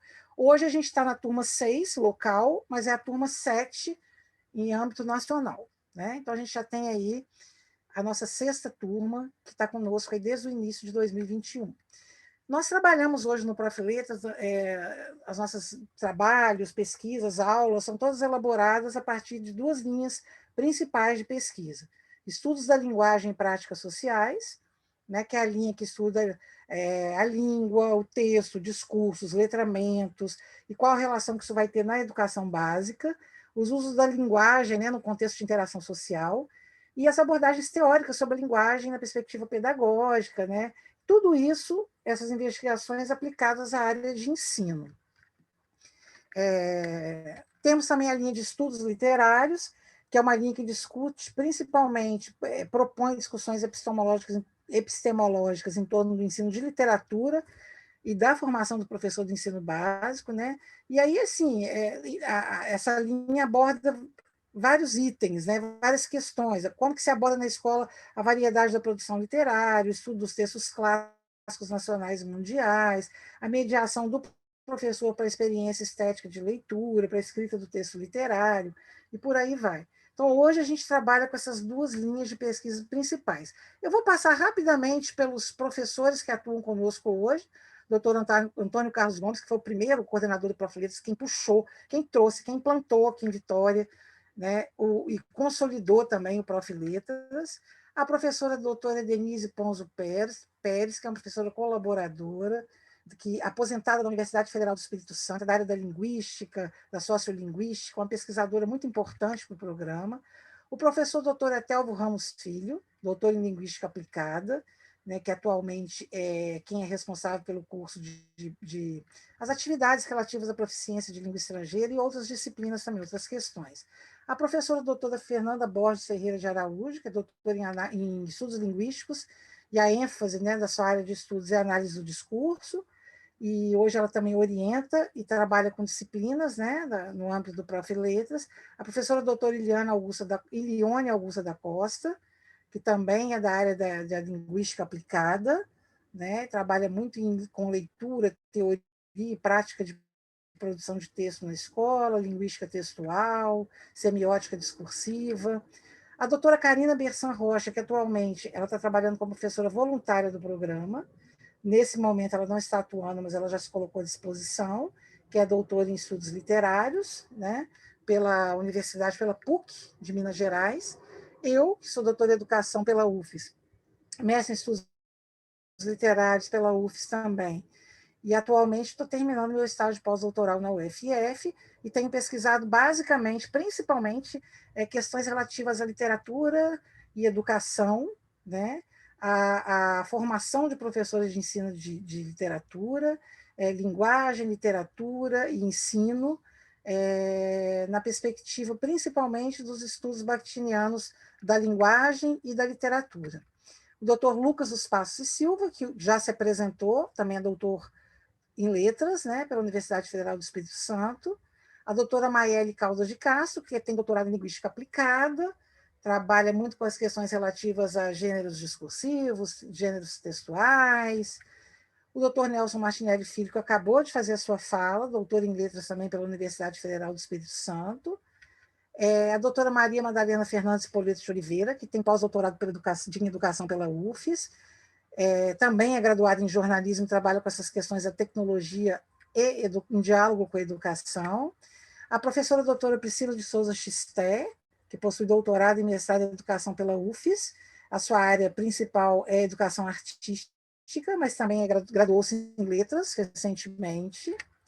A doutora Sandra Mara Mendes da Silva Bassani, que é doutora em letras neolatinas hispânicas. Atualmente também ela é diretora do Campus Linhares, tem também realizado pesquisas muito interessantes na área de leitura literária, na área de gêneros discursivos, de linguística textual também. E, por fim, a doutora Tatiana Aparecida Moreira, que é doutora em linguística também pela UFSCar, e tem trabalhado muito com as questões relacionadas ao rap, as cantigas, no estudo, na perspectiva da linguagem bakhtiniana, da leitura e tudo mais. Então, assim, a gente tem um corpo de professores, tivemos agora um processo de credenciamento, vamos ter mais 2 colegas conosco em breve, a professora Mariana Passos Ramalhete e o professor Rafael Marques Ferreira. Eu não os coloquei aqui ainda porque a gente não terminou o processo, falta apenas o último parecer do Rio Grande do Norte, mas eles cumprem todos os requisitos e provavelmente, com certeza, provavelmente não, com certeza, estarão conosco em breve. A Mariana é da área de letras e educação, e o nosso Rafael Marques é da área de linguística aplicada. Nós temos o site do curso, que é onde a gente encontra muitas informações sobre o curso, né, as nossas produções, as nossas linhas de pesquisa, os nossos projetos de pesquisa, um panorama dos nossos professores, das suas pesquisas, dos seus currículos Lattes, as nossas últimas publicações, as produções acadêmicas dos alunos, os produtos educacionais e tudo mais. E só para colocar aqui o Prof. Letras em alguns números assim, muito simples, a gente teve, de 2015 a 2021, 77 egressos, 77 professores da rede básica, da educação básica, que já se tornaram mestres e hoje atuam em suas redes mais qualificados. Despertaram muitos deles para a pesquisa, tanto que a inserção desses alunos em doutorados locais e nacionais tem sido grande. O ano passado a gente teve a aprovação de mais uns 2 ou 3 aqui na UFES, na área de linguística, na área de estudos literários, fora daqui também. né? A gente tem alunos cursando em outras universidades fora daqui. Por quê?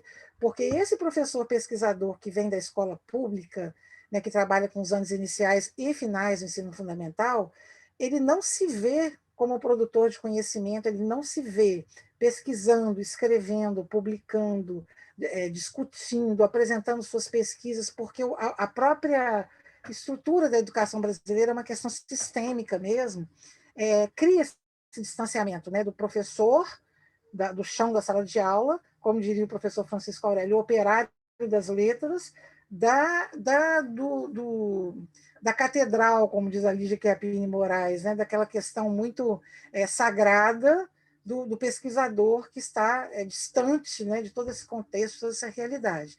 Então, o Prof. Letras desperta nesses professores, né, esse seu interesse pela continuidade da sua formação, pelo desejo de publicar, de produzir conhecimento e de se continuar pesquisador, né?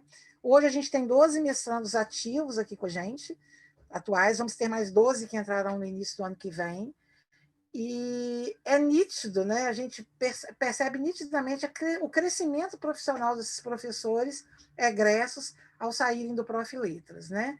Eles assumem gerências de formação nas suas redes de trabalho, eles fazem parte dessa rede, né, como se replicassem, né, esse desejo de continuidade, de crescimento, de busca pelo conhecimento, pela pesquisa, publicassem isso nas suas redes de trabalho.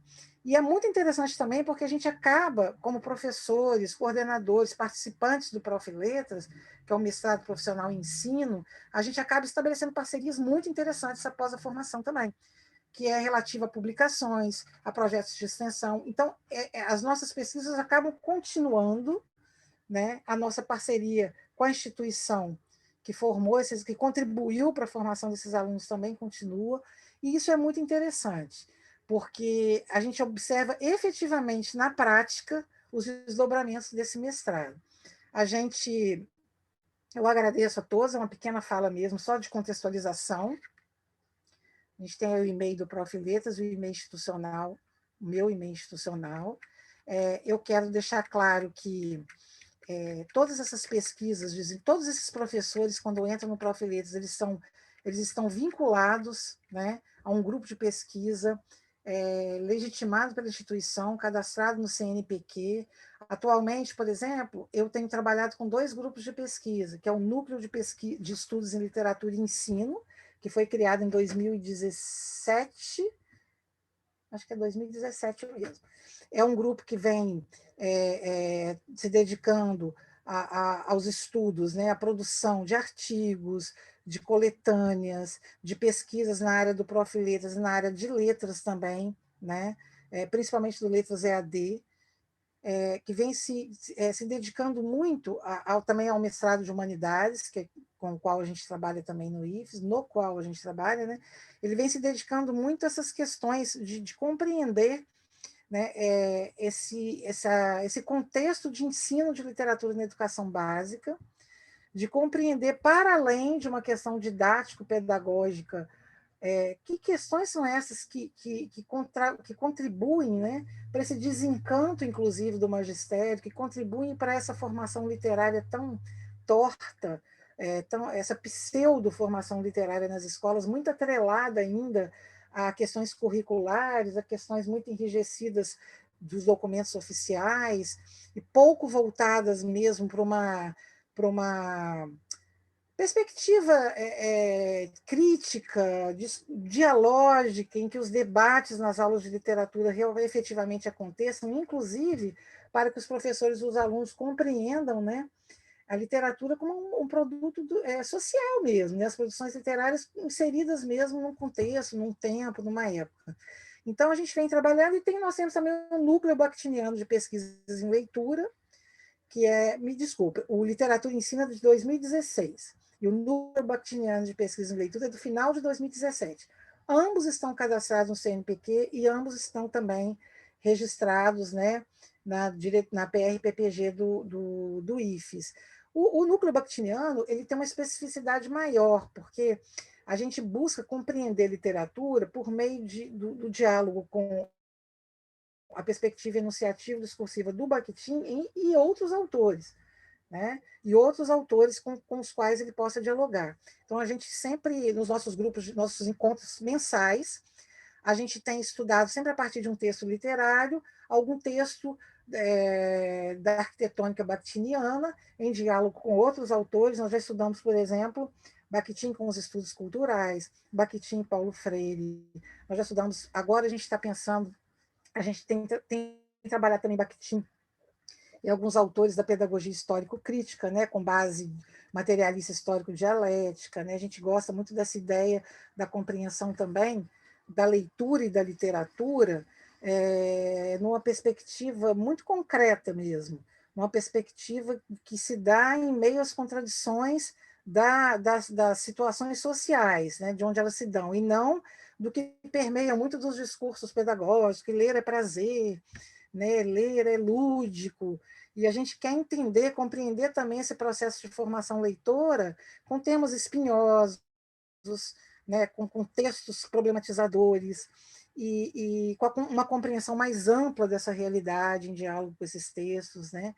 E esse despertamento mesmo para essa questão da literatura, para além de questões didático-metodológicas, né? Porque hoje o discurso de muitos dos pesquisadores da área do ensino da literatura é uma preocupação didática e metodológica com a formação do leitor, quando isso, na verdade, a gente sabe, quando essa formação está profundamente vinculada a questões estruturantes muito mais importantes, né, do que questões didático-metodológicas, como a própria condição social, como o próprio acesso à cultura, né, como a própria questão de como a educação, né, tem sido pensada, que concepção de educação que permeiam, né, os documentos oficiais e as que norteiam, principalmente, que orientam o ensino de literatura, a quem interessa essa concepção, né?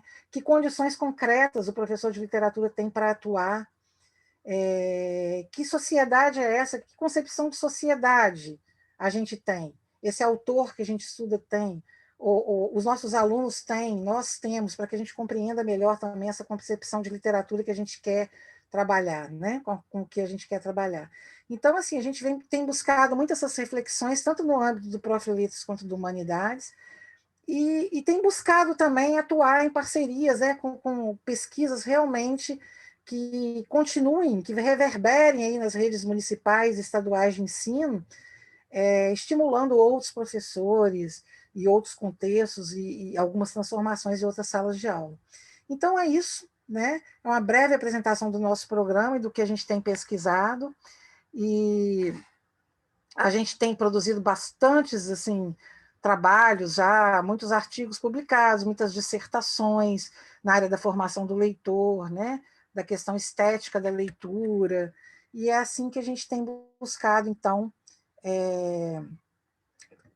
aplicar e compreender e ampliar as nossas pesquisas no Prof. Letras. Então, eu vou encerrar minha fala, que é curta mesmo, e eu acho que a gente tem um tempinho aí, né? A gente tem aí 20 minutos, em que a gente pode fazer comentários, a gente pode... Deixa eu parar essa... A gente pode aí fazer comentários, eu convido o Nelson e o Lucas para retornarem, e convido os alunos que estão participando, né, que eles possam também se manifestar, podem tirar as dúvidas com o Lucas e com o Nelson, podem fazer observações, podem concordar, discordar, acrescentar, se tiver alguma dúvida em relação ao que foi exposto aqui. Então, fiquem à vontade, gente. Vocês podem se inscrever aí no bate-papo, ou podem mesmo, acho que não tem tanta gente assim, vocês podem se manifestando aí.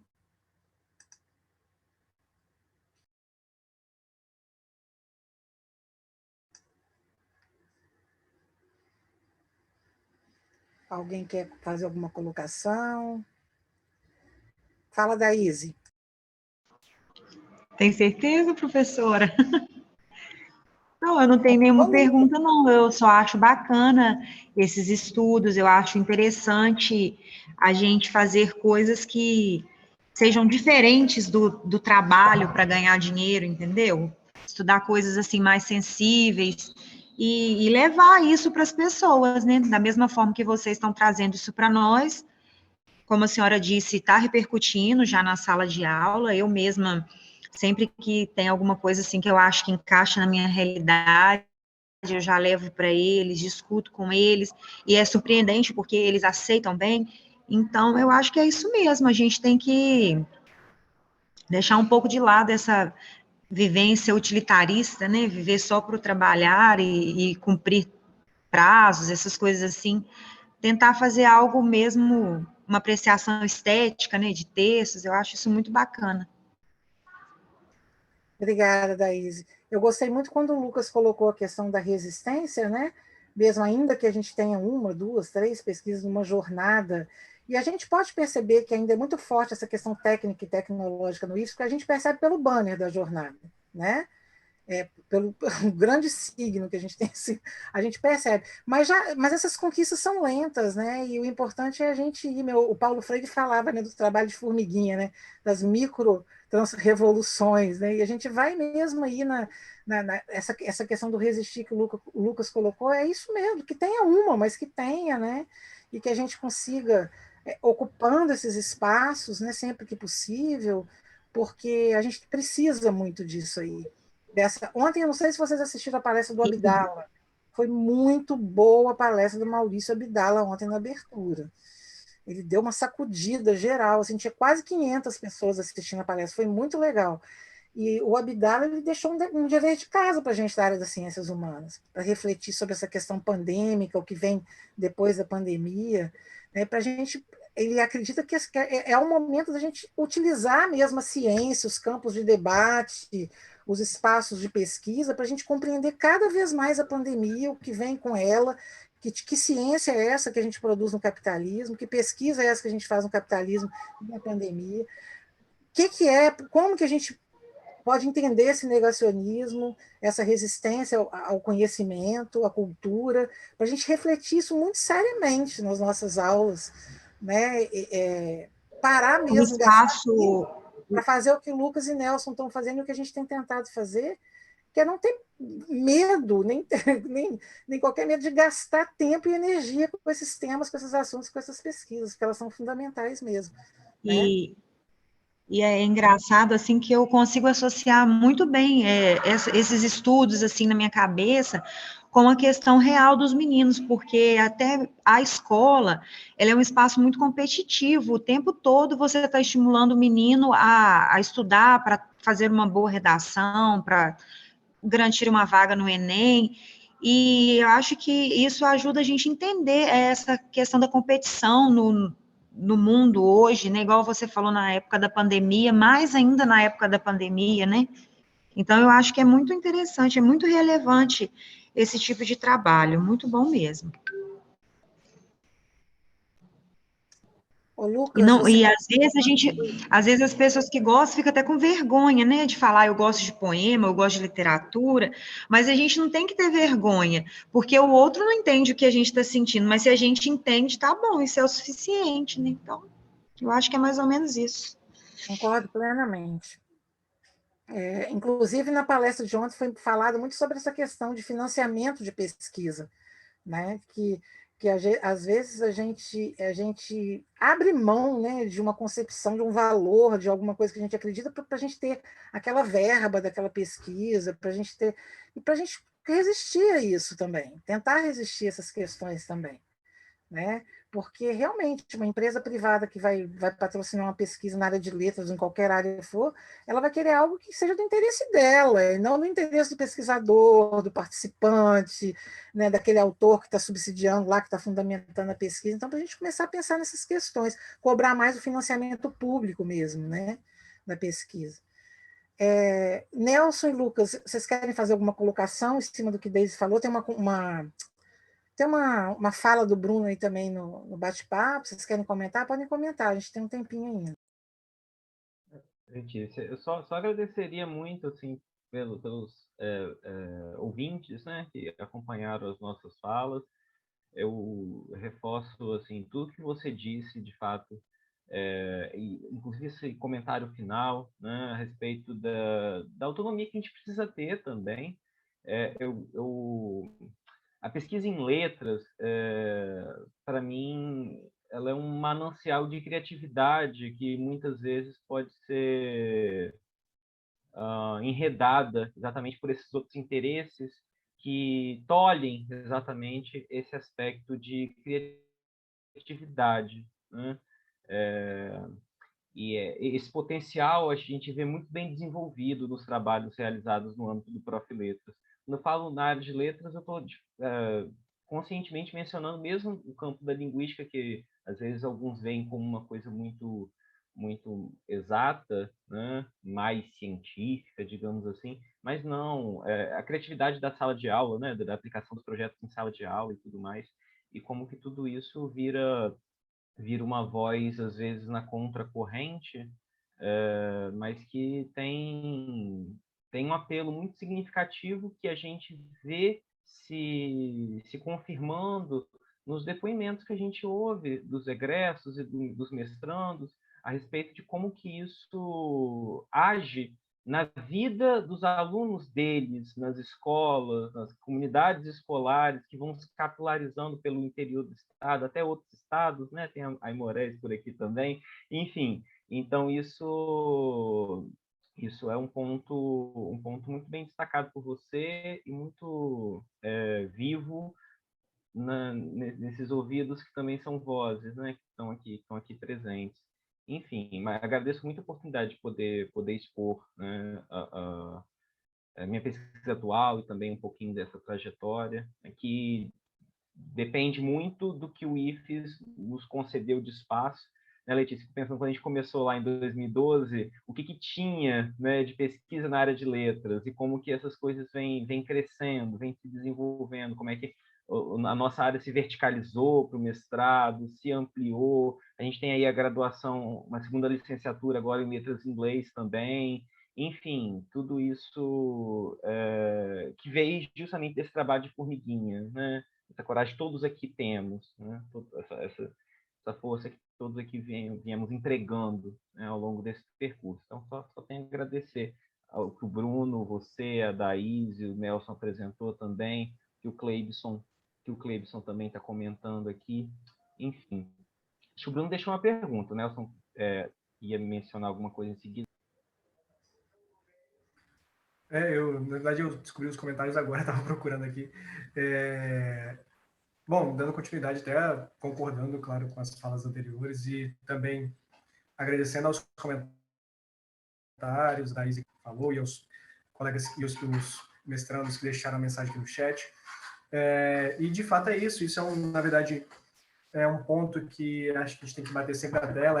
Para mim, uma tônica muito forte do meu trabalho, assim, algo que eu coloco, né, como sempre como fundamental no meu trabalho é ocupar os espaços, né? Essa expressão que Letícia usou há pouco, mas que para mim é muito cara, né? Em especial no nosso contexto, não só atual, né? Não adianta falar só de tá ruim agora, mas por tudo que foi apresentado aqui, né? Historicamente não é uma coisa simples, fácil e bem aceita a pesquisa na área de letras, então é uma construção mesmo, né?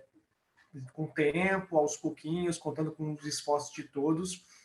Na terça-feira, no Humanidades, falávamos um pouco sobre isso, né, Letícia, sobre como a área de letras, né, historicamente nos governos, né, não era considerada como uma área prática, né, diferente das outras, então, naturalmente, não é uma área séria, não é uma área que mereça a mesma atenção de recursos, a mesma atenção de espaços públicos ou privados que se dá a outras áreas. Então, isso requer de nós, né, todos nós aqui, que estamos aqui, não só os apresentadores, mas também os que estão assistindo, um esforço contínuo para que a gente ocupe esses espaços mínimos, né? Letícia falou na terça-feira, me lembrando agora das brechas, né, assim, daquilo que se abre como uma possibilidade. Isso aqui eu acho que é uma brecha, esse espaço aqui, que a gente tem defendido, né? Já vi até falado com o Letícia, mas, poxa, né, vamos ter esses espaços, então, porque a gente precisa falar assim, estamos fazendo isso, estamos dedicando muito tempo de vida, muito tempo de trabalho, muita energia nisso, né? Com resultados, com contribuição direta, um impacto direto na sociedade, como foi dito aqui, né? O Lucas mencionou sobre os trabalhos também que ramificam, né? Não só no Estado, mas, enfim, né? Tem impactos, né, no Brasil inteiro por esses tipos de trabalho.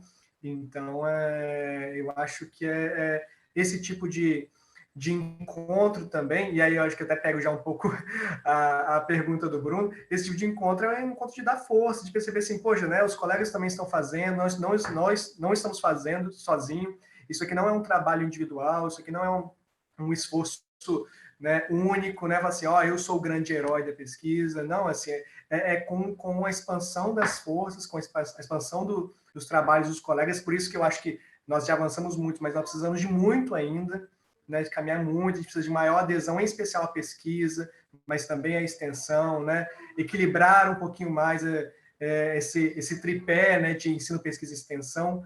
A pesquisa, acho que ela está um pouquinho atrás aí, mas está ganhando força, então acho que as pesquisas de pós-graduação vieram para reforçar muito esse espaço, então a gente...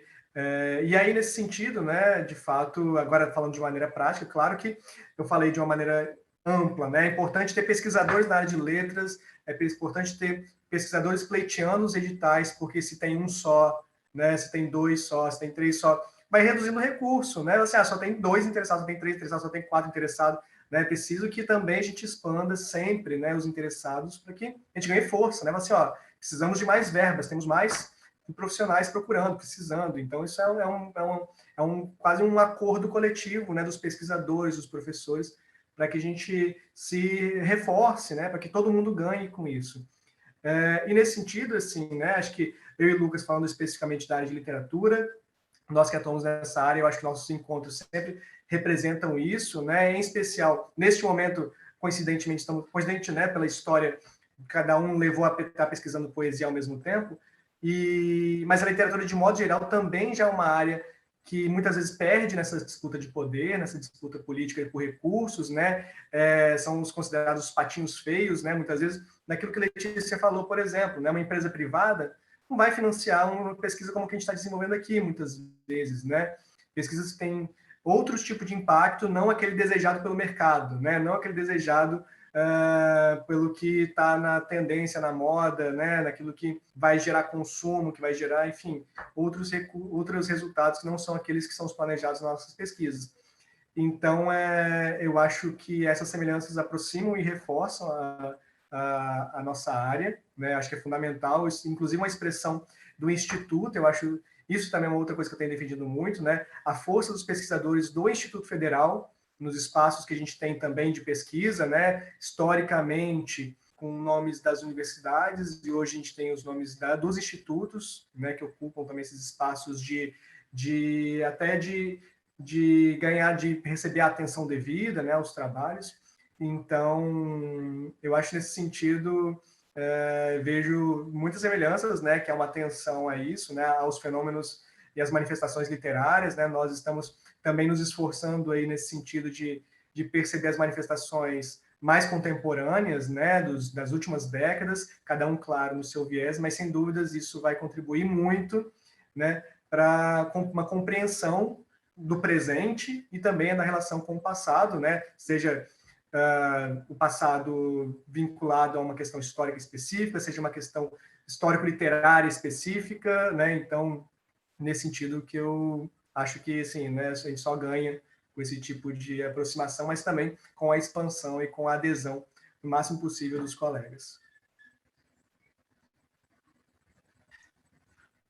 Eu estava me lembrando aqui que, com essa fala do Nelson e essa coisa da gente, às vezes, ficar meio à margem, né, de financiamento, eu estava lembrando aqui que ontem o Maurício Abdala, eu estou retornando nele, porque ele estava falando para um evento com fortes... a gente tem 11 mestrados, a gente tem 2 na área de humanidades, né? E a gente tem 5 na área de ensino, e 6 na área tecnológica. E o Abdala é professor de filosofia, gente. E ele estava aqui falando com muita autoridade sobre o coronavírus, sobre a questão pandêmica. Então, assim, quando essa busca está lá na raiz, quando ela é enraizada pelo conhecimento, sabe? Quando você busca com profundidade compreender o tema que você está estudando, dialogando com outras áreas, porque para a fala dele ontem, ele teve que ler vários artigos de revistas especializadas em medicina, por exemplo. Então, assim, para a gente não ter esse medo também, né, e a gente não se restringir muito, né, nas caixinhas, nas áreas, muitas delimitações, porque a gente pode se surpreender, né, com que as outras áreas, surpreender as outras áreas que dialogam conosco e trazer para o nosso campo também essa contribuição, né? Lucas, você tem alguma coisa para falar sobre a pergunta do Bruno? Se não tiver, a gente pode caminhar para o encerramento. Meu comentário é exatamente na linha do que o Nelson comentou, né? O Bruno Nicoli também fez aqui um comentário, acho que reforçando, acho que a pesquisa do Bruno Nicoli, ela se alinha muito bem a essas questões todas aqui comentadas, mas não só, né? Repetindo, isso é da nossa área como um todo. Isso que você mencionou agora, Letícia, né? Do Maurício Abdala, se alguém da área de filosofia, e estudar e dissertar com propriedade sobre temas, por exemplo, como o coronavírus e tal. Eu acho que isso toca um pouco aquele ponto que eu mencionei da criatividade, né? Eu falo assim, a gente na área de letras, a literatura talvez fique mais evidente, mas quando eu falo assim, a gente é meio vadio, a gente consegue ir para lá e para cá, dialogar com muita gente e tal, isso é um potencial muito grande, porque